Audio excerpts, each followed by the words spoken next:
Doctor urges medical community to take action against China's forced organ harvesting. The Chinese regime's state-sanctioned practice of forced organ harvesting is not only a human rights issue but also a test of the medical profession's ethical responsibility, according to Dr. Alejandro Centurion.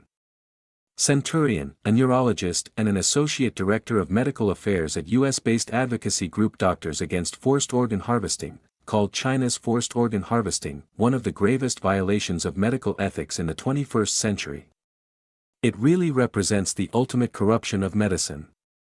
It transforms a profession dedicated to preserving life into an instrument of persecution, and the physician from healer into executioner, Centurion said during a panel discussion at the Chinese Freedom and U.S. Taiwan Security Forum 2026 in Washington on July 21.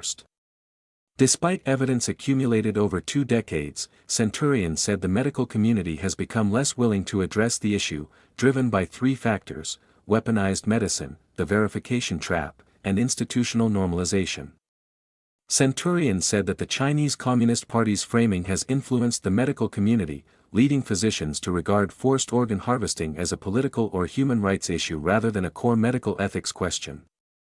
The CCP routinely characterizes its human rights record as political when challenged, he explained, and that framing has increasingly seeped into Western academic and medical discourse. Once medicine becomes an instrument of persecution, and once physicians become participants, as the China Tribunal states, a crime against humanity, it no longer is a political human rights responsibility, Centurion said. The China Tribunal, a London-based independent people's tribunal, concluded after a year-long investigation that the Chinese regime had been forcibly harvesting organs from prisoners of conscience for many years, with Falun Gong practitioners as the primary victims. Falun Gong, also known as Falun Dafa, is a spiritual practice centered on the principles of truth, compassion, and tolerance. Introduced to the public in China in the early 1990s, it gained widespread popularity, reaching between 70 million and 100 million practitioners by the end of the decade, according to official estimates at the time. In July 1999, the CCP, fearing that Falun Gong's popularity threatened the regime's power, launched a brutal campaign to eradicate the practice.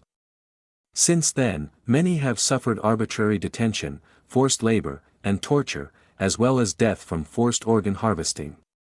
The China Tribunal found that medical tests conducted specifically on Falun Gong and Uyghur prisoners were highly suggestive of methods used to assess organ function. The verification trap happens when a regime controls all the evidence of its own crimes, according to Centurion. Since independent audits of Chinese transplant centers are almost impossible to carry out, and without access to proof, the international community fails to take action, effectively rewarding the regime for hiding the truth, he said. If independent verification becomes the prerequisite for action, the perpetrator only needs to prevent independent verification, as China has successfully done for years, Centurion said. He described institutional normalization as a process by which unresolved ethical concerns gradually fade from professional discourse, not because the issues have been resolved, but because they have been accepted as part of the status quo.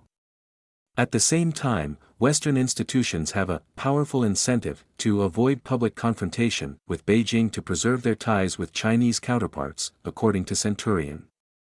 Over time, institutional silence itself becomes normalized, and routine scientific exchange creates the impression that the underlying ethical questions have already been answered, he said.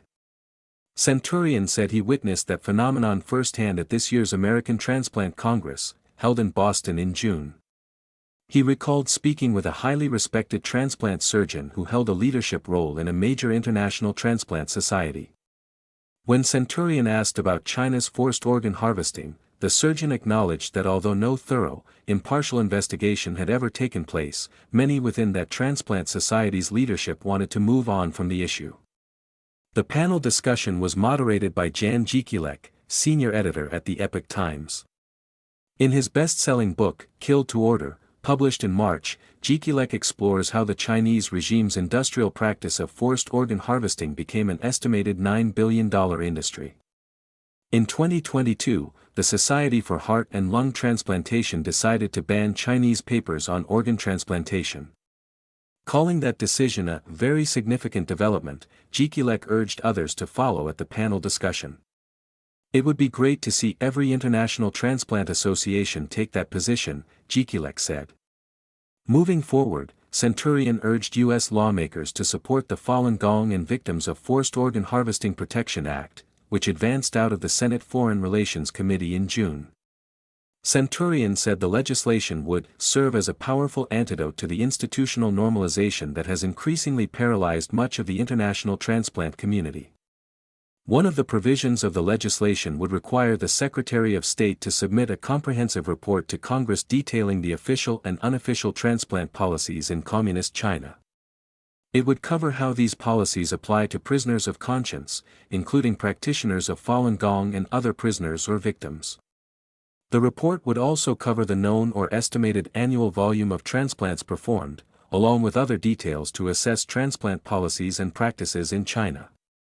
It would list any U.S. grants dated in the 10 years before the legislation's enactment that supported China-based transplant research or U.S. China collaboration in the field.